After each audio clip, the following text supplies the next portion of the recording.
All right, so for this example, we have the set A, which is the set of elements 1, 2, 3, 4, and 5.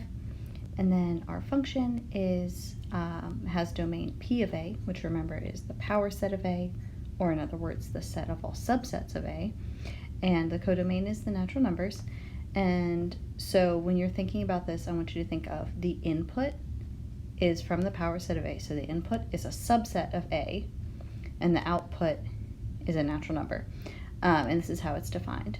F of a subset B is equal to the cardinality of B. So this function takes in a set and outputs the cardinality of that set. So let's start with A. So the first thing we're supposed to do is find F of the empty set. So, right, the empty set is a subset of the set A, and the output will be the corresponding cardinality. And of course we know the cardinality of the empty set is 0. So we get that F of the empty set is equal to 0. All right, so that's A.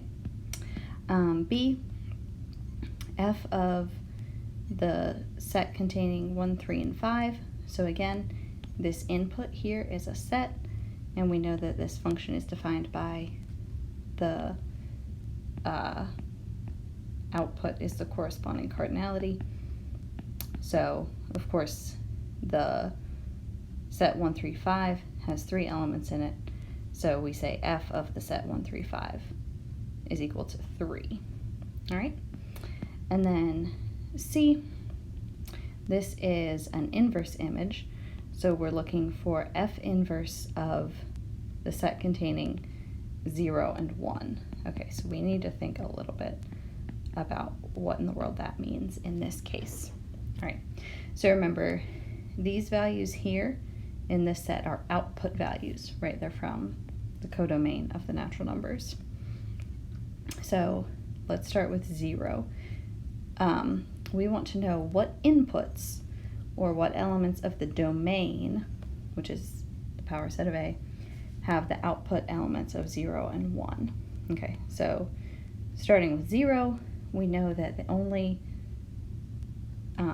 element of the power set of A that is going to have an output or a cardinality of 0 would be the empty set.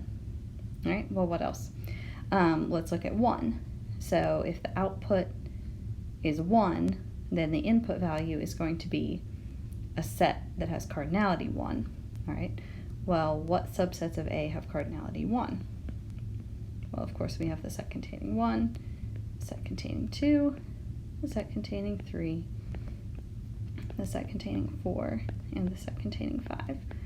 So basically these are the singletons, right? Anytime you can just choose one of the elements of the set A.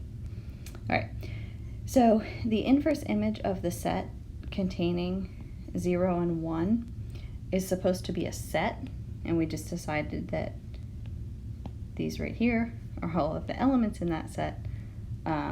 So we would say F inverse of the set containing 0, 1 is equal to the set containing the empty set, the set containing 1, the set containing 2, the set containing 3, the set containing 4, and the set containing 5.